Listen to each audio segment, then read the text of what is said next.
En este video continuamos con el tema de razones trigonométricas y lo vamos a utilizar para calcular los lados y ángulos que nos falten de este triángulo.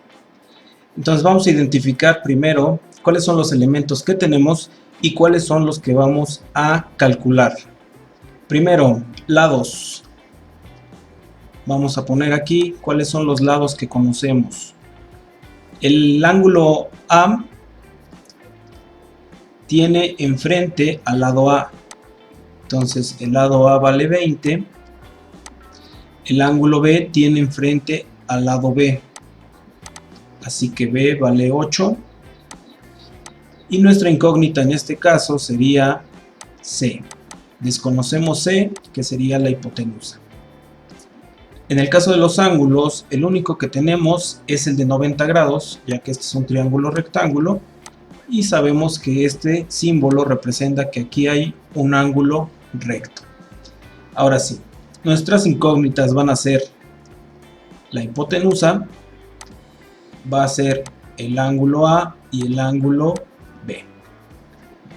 Antes de utilizar las razones trigonométricas, podemos utilizar el teorema de Pitágoras para encontrar el lado C, para encontrar este lado. Sabemos que este lado corresponde también a la hipotenusa. Entonces, el tema anterior fue teorema de Pitágoras.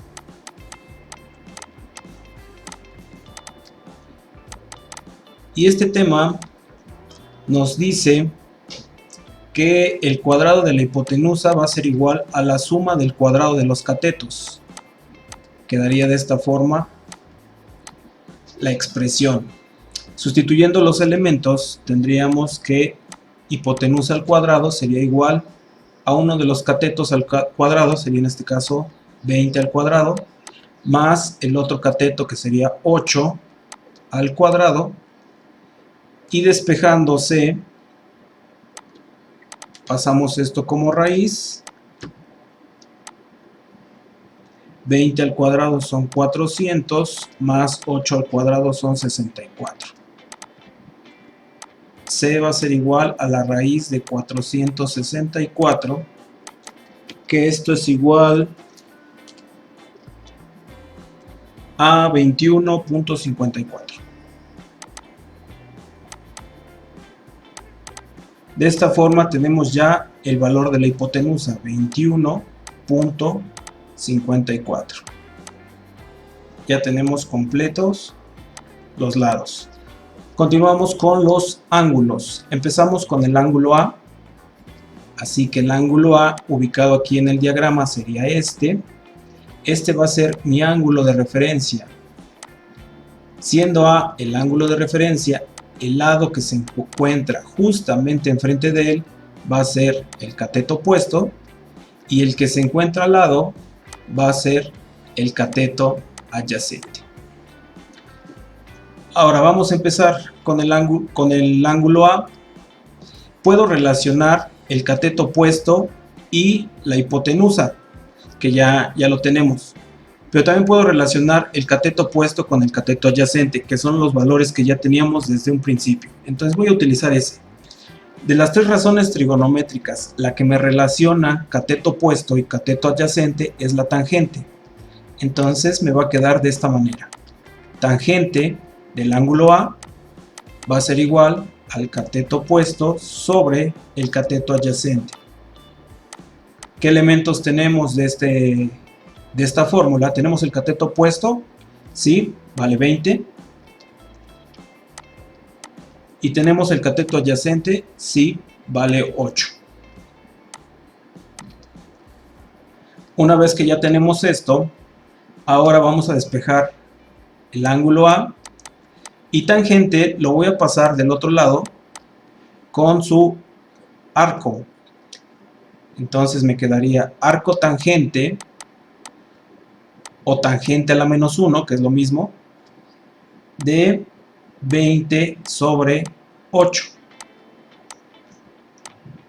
El ángulo A va a ser igual y eso nos da un ángulo de 68.19 grados. Entonces aquí lo ponemos, 68 19 grados. Ahora para el ángulo B, vamos a cambiar aquí.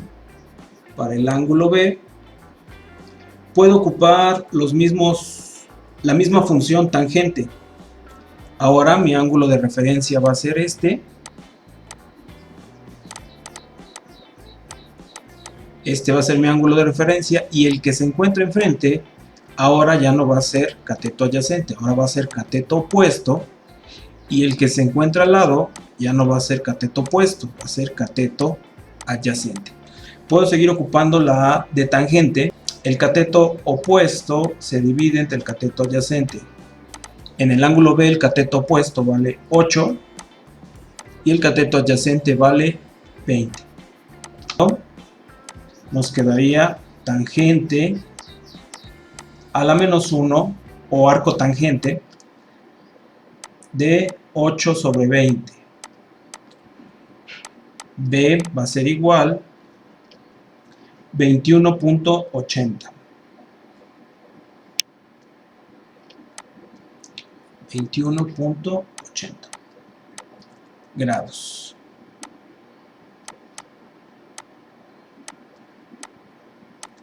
Y listo, de esa forma ya tenemos también completos los ángulos